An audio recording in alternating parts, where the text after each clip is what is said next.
Hello everyone. आज का हमारा टॉपिक होगा स्पिंडल असेंबली चेक पॉइंट की सीरीज़ में हमने G1S transition phase check point हम देख चुके हैं। G1S transition phase check point के अलावा आज हम स्टडी करने वाले हैं spindle assembly checkpoints. Spindle assembly checkpoint के केस में इसे स्टडी करने से पहले हम पहले सेल साइकिल के फेजेस देख लेते हैं कि चेक पॉइंट प्रेजेंट कहाँ होते हैं। बेसिक ओवरव्यू, सेल साइकिल में हमने डिफरेंट फेजेस देखी थी। G1 phase, S phase, G2 phase और ये M phase. G1, S, G2 और ये M फेज। M फेज को फिर हमने डिवाइड किया था prophase, metaphase, anaphase और टीलो फेज, और हमारा लास्ट क्या था, cytokinesis. Spindle assembly checkpoints कहाँ पर प्रेजेंट होंगे? प्रो फेज, मेटा फेज में भी बेसिकली मेटा फेज और एना फेज के बीच में, ये प्रो फेज, ये मेटा फेज, या एना फेज और ये टीलो फेज। मेटा फेज और एना फेज के बीच में प्रेजेंट होते हैं spindle assembly checkpoints. Metaphase to anaphase transition के बीच में प्रेजेंट होते हैं spindle assembly checkpoint, SAC. First checkpoint कहाँ प्रेजेंट होता है? G1S ट्रांजिशन फेज के बीच में। सेकंड चेक पॉइंट हमने देखा था बेसिकली G2M ट्रांजिशन के बीच में। और थर्ड चेक पॉइंट प्रेजेंट होते हैं SAC, metaphase to anaphase transition के बीच में। इसी कारण स्पिंडल असेंबली चेक पॉइंट्स को क्या क्या कहा जाता है? Mitotic checkpoint, mitotic checkpoint भी कहा जाता है, स्पिंडल चेक पॉइंट भी कहा जाता है, स्पिंडल चेक पॉइंट्स भी कहा जाता है। और कहाँ से कहाँ के लिए चेक पॉइंट होते हैं? मेटाफेज से एनाफेज ट्रांजिशन में। किसके लिए? मेटाफेज टू एनाफेज ट्रांजिशन के लिए। Metaphase to anaphase. यदि मेटाफेज में ही सेल साइकिल में कुछ प्रॉब्लम है, सेल में कुछ प्रॉब्लम है, तो उसे कहाँ अरेस्ट कर दिया जाता है? मेटाफेज स्टेज पे ही रोक दिया जाता है, ताकि या तो रिपेयर करा दो या फिर उसको फिर यदि रिपेयर हो जाता है तो उसे एनाफेज में ट्रांसफर किया जाए। But spindle assembly checkpoints check क्या करते हैं? जिसे हमने देखा था G1S checkpoint DNA damage check करेंगे। यदि डीएनए डैमेज है तो हमने पूरी मैकेनिज्म देखी थी कैसे डिफरेंट प्रोटीन एक्टिवेट होते हैं, कैसे हमने एलोंगेशन फैक्टर देखा था, P53 के केस देखा था, ATM ATR देखे थे। तो स्पिंडल असेंबली चेक पॉइंट्स के केस में क्या होगा? बहुत इंपॉर्टेंट है। हमने देखा था कि जितनी भी सिस्टर क्रोमेटिड या क्रोमोसोम्स का अलाइनमेंट पे बेस्ड है। बेसिकली किस पे बेस्ड है? क्रोमोसोम्स के अलाइनमेंट पे, मतलब कह सकते हैं क्रोमोसोम का अपनी स्पिंडल के साथ या माइक्रोट्यूब्यूल्स के साथ अटैचमेंट पे बेस्ड करता है। यदि क्रोमोसोम्स का प्रॉपर अलाइनमेंट है, यदि वो बाइपोलर ओरिएंटेशन में है, तो सिस्टर क्रोमेटिड्स क्या होंगी? सेपरेट हो जाएंगी या फिर मेटाफेज टू एनाफेज में शिफ्ट हो जाएंगी। यदि क्रोमोसोम्स का स्पिंडल के साथ अटैचमेंट प्रॉपरली नहीं है, यदि क्रोमोसोम्स स्पिंडल के साथ काइनेटोर कोर का और स्पिंडल का अटैचमेंट प्रॉपर नहीं है, तब वो कहाँ पर रोक दिए जाते हैं? मेटाफेज में। चलिए डायग्राम के थ्रू समझते हैं। ये है आपके क्रोमोसोम सिस्टर क्रोमेटिड। ये क्या बेसिकली आपकी सिस्टर क्रोमेटिड। ये सिस्टर क्रोमेटिड का काइनेटोकोर, दोनों सिस्टर क्रोमेटिड्स आपस में कोहेशन के थ्रू जुड़ी होती है। ये काइनेटोकोर वाला पार्ट, इस काइनेटोकोर से क्या अटैच होते हैं? माइक्रोट्यूब्यूल या आपके स्पिंडल्स। ये स्पिंडल्स हैं जो अटैच होते हैं। यदि काइनेटोकोर से स्पिंडल का अटैचमेंट प्रॉपर है, यदि काइनेटोकोर से स्पिंडल का अटैचमेंट प्रॉपर है, ये स्पिंडल फाइबर्स आपके, ये काइनेटोकोर वाला पार्ट, यदि काइनेटोकोर से स्पिंडल का अटैचमेंट प्रॉपर है, दोनों साइड अटैचमेंट है स्पिंडल का, तब तो वो मेटाफेज से एनाफेज की साइड मूव कर जाएगी सेल। लेकिन यदि वो अटैच नहीं है, सपोज एक स्पिंडल अनअटैच्ड फाइबर में है आपके काइनेटोकोर से अटैच नहीं है, तब वो सेल साइकिल में मेटाफेज से एनाफेज की साइड मूव नहीं करके जाएगी, कहाँ पर ही अरेस्ट कर दी जाएगी? मेटाफेज में ही रोक दिया जाएगा। क्यों रोक दिया जाएगा? क्योंकि अभी स्पिंडल का अटैचमेंट प्रॉपर नहीं है, और यदि स्पिंडल का अटैचमेंट प्रॉपर नहीं होगा तो आगे सेल का मूवमेंट, सेल का मूव होना, क्रोमेटिड का सेपरेशन होना, अपोजिट पोल के साइड शिफ्ट होना, आगे कोई भी प्रोसेस नहीं चलेगी। इस कंडीशन में तो क्या होंगे? दोनों सिस्टर क्रोमेटिड एक पोल के साइड शिफ्ट हो जाएगी, जो कहीं ना कहीं म्यूटेशन कॉज करेगी उस सेल में। तो या तो क्या कर दिया जाता है? सेल को मेटाफेज स्टेज में ही रोक दिया जाता है। ये चेक किया जाता है कि स्पिंडल का काइनेटोकोर के साथ अटैचमेंट है या नहीं। यदि क्रोमोसोम्स के साथ स्पिंडल का प्रॉपर अटैचमेंट नहीं है, बाइपोलर ओरिएंटेशन में नहीं है, तो उसे मेटाफेज में रोक दो और रिपेयर मैकेनिज्म के थ्रू उसे रिपेयर करो। हमारा ऑर्गेनाइज सिस्टम कहता है ये सबसे पहले कि रिपेयर मैकेनिज्म चलाओ, उसके थ्रू सेल को रिपेयर करो। यदि रिपेयर हो जाता है, उसका स्पिंडल से, काइनेटोकोर का स्पिंडल से अटैचमेंट हो जाता है, तो मेटाफेज टू एनाफेज शिफ्ट हो जाएगी सेल। यदि स्पिंडल का अटैचमेंट नहीं होता है, सपोज रिपेयर नहीं हो पाती है आपकी सेल, तो उसे कहाँ भेज दिया जाता है? अपोप्टोसिस के लिए। सेल की डेथ करा दो। म्यूटेटेड सेल करने से या डिफेक्टेड सेल जनरेट करने से अच्छा है सेल की डेथ करा देना। ये हमारा ऑर्गेनाइज सिस्टम में ऐसा डेफिनेटली ये पाथवे फिक्स्ड है। या तो रिपेयर मैकेनिज्म के थ्रू रिपेयर करा लेते हैं, यदि रिपेयर नहीं हो सकता है तो उसे अपोप्टोसिस के लिए भेज दिया जाए। अब ठीक है, यदि हमने देखा कि सैक कब एक्टिवेटेड होंगे?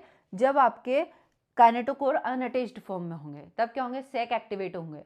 सपोज अभी सेल में सब कुछ नॉर्मल था, दोनों स्पिंडल का अटैचमेंट था काइनेटोकोर से, बेसिक मूवमेंट, बेसिक थी सेल की स्ट्रक्चर कि हाँ अब बेसिक है, तब क्या होंगे? सैक एक्टिवेट होंगे, इनएक्टिवेट। इस कंडीशन में सैक कैसे होंगे? चेक पॉइंट्स चेक करेगा कि नहीं स्पिंडल का अटैचमेंट है काइनेटोकोर से, सैक कैसे रहेंगे? इनएक्टिवेट, इनएक्टिवेट रहेंगे, एक्टिवेट नहीं होंगे, सैक इनएक्टिवेट रहेंगे। और यदि सैक इनएक्टिवेट रहेंगे तो आगे यदि सैक इनएक्टिवेट है तो anaphase promoting complex APC activate हो जाएगा। जैसे ही हमने देखा था एनाफेज प्रोमोटिंग कॉम्प्लेक्स, जैसे ही मेटाफेज टू एनाफेज ट्रांजिशन होगा, सब कुछ नॉर्मल है, तो एपीसी क्या हो जाते हैं? एक्टिवेट हो जाते हैं। एपीसी जैसे ही एक्टिवेट होंगे, नेक्स्ट स्टेप में वो सेक्यूरिन का डिग्रेडेशन, सेक्यूरिन को क्या करेंगे? डिग्रेड करा देंगे। सेक्यूरिन का डिग्रेडेशन या फिर एम साइक्लिन, एम और एस साइक्लिन सीडी के कॉम्प्लेक्स को क्या करा देंगे? डिग्रेड करा देंगे। एम या एस साइक्लिन सीडी के कॉम्प्लेक्स को डिग्रेड करा देंगे, सेक्यूरिन का डिग्रेडेशन करा देंगे। जैसे ही सेक्यूरिन का डिग्रेडेशन हो जाएंगे, सैपरेज फ्री हो जाएंगे, सैपरेज फ्री हो जाते हैं। और यदि सैपरेज फ्री हो जाएगा एंजाइम, तो सैपरेज क्या करेगा? इन दोनों सिस्टर क्रोमेटिड के बीच में ज्वाइन करने वाले स्ट्रक्चर प्रोटीन को ब्रेक डाउन कर देगा। मतलब कौन सी प्रोटीन को? कोहेसिन को। जैसे ही कोहेसिन का ब्रेकडाउन हुआ, कोहेसिन टूटी, दोनों सिस्टर क्रोमेटिड सेपरेट हो गई और अपोजिट पोल की साइड मूव कर जाएंगे। मतलब नॉर्मल सेल प्रोसेस। कब? जब इसका अटैचमेंट प्रॉपर था। बट हमारे चेक पॉइंट्स है, इसके लिए तो है नहीं। यदि अटैचमेंट प्रॉपर नहीं है, सपोज आपके एक साइड से स्पिंडल काइनेटोकोर से अटैच नहीं है, तब उस कंडीशन में क्या होगा? अभी तो हमने देखा था कि अटैचमेंट प्रॉपर था, इसलिए वो मूव कर गए, एपीसी एक्टिवेट हो गए, सेक्यूरिन का डिग्रेडेशन हो गया, सैपरेज एक्टिवेट हो गए, कोहेसिन का डिग्रेडेशन हो गया और दोनों सिस्टर क्रोमेटिड सेपरेट हो गए। बट यदि स्पिंडल का अटैचमेंट नहीं है काइनेटोकोर से, मतलब बायपोलर ओरिएंटेशन में नहीं है, बाय ओरिएंटेड फॉर्म में नहीं है क्रोमोसोम, तब अब इस कंडीशन में क्या होगा? मतलब ये कहीं ना कहीं डिफेक्टेड है। Unattached kinetochore, unattached kinetochore. अब इस कंडीशन में क्या होगा? काइनेटोकोर एक्टिवेट होके किसको एक्टिवेट कर देंगे? काइनेटोकोर सैक को एक्टिवेट करेंगे। अब इस कंडीशन में जैसे अनअटैच्ड फॉर्म में होंगे, सैक एक्टिवेट हो जाएंगे, spindle assembly checkpoints activate हो गए कि कहीं ना कहीं कुछ डिफेक्ट आ गया है सेल में, सेल में डिफेक्ट है, सेल के स्पिंडल, क्रोमोसोम्स के स्पिंडल्स काइनेटोकोर से अटैच नहीं है। तब इस कंडीशन में वो सेल को मेटाफेज टू एनाफेज मूव नहीं कर सकती, मेटाफेज में ही रोक के रखेगी। कैसे रोक के रखेंगे वो देखते हैं। अब हमने देखा था अभी पहले कि एपीसी एक्टिवेट हुए थे, मतलब हमें कहीं ना कहीं एपीसी को ब्लॉक करना है। यदि एपीसी एक्टिवेट हो जाते हैं तो मेटाफेज टू एनाफेज ट्रांजिशन हो जाएगा। यदि एपीसी ही ब्लॉक हो जाएगा तो मेटाफेज टू एनाफेज प्रोसेस चलेगी ही नहीं। एनाफेज की प्रोसेस कैसी हो जाएगी? ब्लॉक हो जाएगी। तो हमें किसको, हम इनडायरेक्टली समझ गए कि हमें एपीसी को ब्लॉक कराना है, एपीसी को ब्लॉक कराना है। यदि ये एपीसी ब्लॉक हो गया तो प्रोसेस ऑटोमेटिक क्या हो जाएगी? स्टॉप हो जाएगी। अब इस एपीसी को ब्लॉक कौन करेगा वो देखेंगे। अब सबसे पहले जैसे ही कोई भी आपका डिफेक्ट आया, सेक एक्टिवेट हो गए, चेक पॉइंट ने चेक किया कि नहीं अटैचमेंट प्रॉपर नहीं है, स्पिंडल अटैचमेंट नहीं, अनअटैच्ड, काइनेटोकोर ने सैक को एक्टिवेट कर दिया। अब ये सैक क्या करेगा? ये SAC cytoplasmic protein MCC complex को एक्टिवेट करेगा। एमसीसी कॉम्प्लेक्स मतलब mitotic checkpoint complex, checkpoint complex.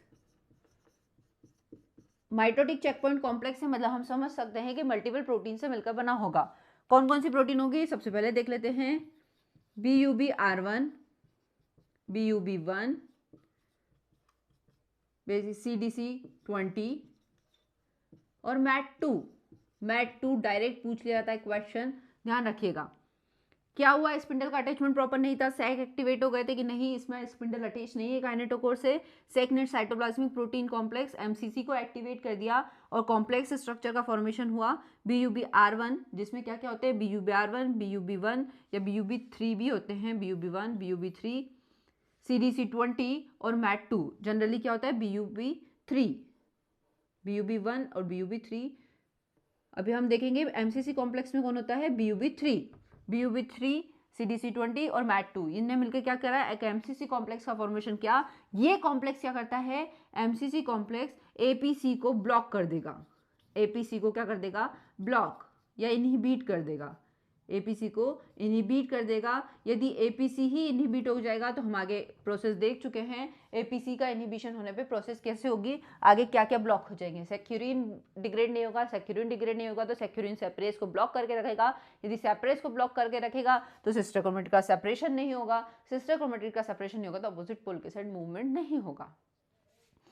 अब ये कैसे एक्टिवेशन होगा, प्रोसेस कैसे चलेगी, वो हम देखते हैं। सिंपल पाथवे हमने देखा कि होता कैसे है। अब कैसे होगा, अनअटैच्ड क्रोमोसोम ने सैक को एक्टिवेट किया, ठीक है।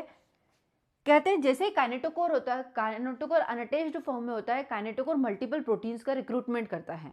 मल्टीपल प्रोटीन्स क्या हो सकती है, BUBR1 को रिक्रूट करेगा, BUB1 का रिक्रूटमेंट हो जाएगा, BUB3 का रिक्रूटमेंट हो जाएगा। कहाँ पर, इस काइनेटोकोर वाले पार्ट पे मल्टीपल प्रोटीन का रिक्रूटमेंट हो जाएगा।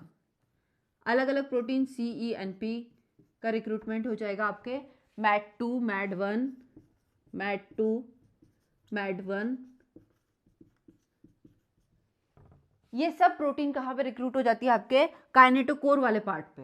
जैसे ही काइनेटोकोर अनअटैच्ड फॉर्म में होगा, मल्टीपल प्रोटीन का कॉम्प्लेक्स का रिक्रूटमेंट हो जाता है, कहाँ पर, उसके काइनेटोकोर वाले पार्ट पे। काइनेटोकोर रिक्रूट कर देता है अलग अलग प्रोटीन को, ठीक है। जैसे ही ये प्रोटीन रिक्रूट होते हैं, नेक्स्ट स्टेप में ये प्रोटीन्स आपस में मिलके एमसीसी कॉम्प्लेक्स को एक्टिवेट करते हैं, जो हम देख चुके हैं। किसको एक्टिवेट कर दिया, एमसीसी कॉम्प्लेक्स को एक्टिवेट कर दिया। अब इसके आगे की स्टेप तो हमें पता ही है, जैसे ही एमसीसी कॉम्प्लेक्स एक्टिवेट हो जाएंगे, नेक्स्ट स्टेप में एपीसी कॉम्प्लेक्स या एपीसी साइक्लोसोम को क्या कर देंगे, ब्लॉक कर देंगे। और हम यही चाहते थे, एनाफेज प्रमोटिंग कॉम्प्लेक्स को ब्लॉक करना। यदि एपीसी ब्लॉक हो जाएंगे तो फर्दर वही स्टेप, आगे की कोई भी स्टेप्स नहीं चलेगी। सेल कहाँ पर अरेस्ट हो जाएगी, मेटाफेज स्टेज में ही अरेस्ट हो जाएगी। मेटाफेज स्टेज में सेल को अरेस्ट करा के या तो उसका स्पिंडल से अटैचमेंट करा दो क्रोमोसोम्स का। यदि वो नहीं हो पाता है तो आप सेल को कहाँ पे भेज सकते हैं, अपोप्टोसिस के लिए भेज सकते हैं। डायरेक्ट क्वेश्चन ये भी आता है, मैट2 हो गई आपकी एमसीसी कॉम्प्लेक्स में, ध्यान रखिएगा, BUBR1, BUB3, मैट2 और CDC20 में जो मैट2 है उस पर डायरेक्ट क्वेश्चन आ जाता है कि एपीसी का इनहिबिटर कौन होता है, तो मैट2 डायरेक्ट पूछ लिया जाता है कभी कभी। मैट2 एपीसी का क्या होता है, इनहिबिटर या ब्लॉकर, जो एपीसी को ब्लॉक करता है। CDC20 जैसे ही फ्री होगा, सपोज इनएक्टिवेट है, जैसे हमने पहले वाला बात में पढ़ा था, इनएक्टिवेट है तो एमसीसी कॉम्प्लेक्स नहीं बनेगा। सारी प्रोटीन कैसे रहेगी, अलग अलग फॉर्म में रहेगी। BUBR1 अलग रहेगी, BUB3 अलग रहेगी, CDC20 अलग रहेगी और मैट2 अलग रहेंगे। तो इस कंडीशन में CDC20 क्या करेगा, एपीसी को एक्टिवेट करेगा, जाके उससे ज्वाइन होके एक्टिवेट करेगा। बट जब ये चारों मिलके एमसीसी कॉम्प्लेक्स का फॉर्मेशन कर लेंगे तो वो एमसीसी कॉम्प्लेक्स एपीसी को क्या कर देगा, इनहिबिट कर देगा। तो बहुत इंपॉर्टेंट है कैसे एपीसी एक्टिवेट होते हैं, कैसे एपीसी इनहिबिट होते हैं। Spindle assembly checkpoint, spindle assembly checkpoint का मतलब, स्पिंडल का मतलब तो हमें समझ में आ गया, स्पिंडल का attachment. Spindle assembly checkpoints का मतलब होता है, असेंबली इट मीन्स प्रोटीन की असेंबली। जैसे ही प्रोटीन की असेंबली होती है, मल्टीपल प्रोटीन की असेंबली होगी, वो क्या करेगा, एपीसी को ब्लॉक कर देगा। यही हमें स्टडी करना था कि स्पिंडल असेंबली चेक पॉइंट के थ्रू कैसे सेल मेटाफेज में ही अरेस्ट हो जाती है, एनाफेज में शिफ्ट नहीं हो पाती है। तो हमने डिटेल डिस्कस करा कि मेटाफेज में कैसे अरेस्ट होती है, कैसे सैक एक्टिवेट होंगे, कैसे मल्टीपल प्रोटीन का रिक्रूटमेंट होगा, कैसे एमसीसी कॉम्प्लेक्स एक्टिवेट होंगे और ये एमसीसी कॉम्प्लेक्स कैसे एपीसी को ब्लॉक करेंगे। ये था आपका spindle assembly checkpoints. Hopefully ये वीडियो आपके चेक पॉइंट्स की सीरीज में बहुत हेल्पफुल होगा। यदि वीडियो हेल्पफुल हो तो प्लीज़ वीडियो को ज़्यादा से ज़्यादा लाइक करें, चैनल को ज़्यादा से ज़्यादा सब्सक्राइब करें। Thank you.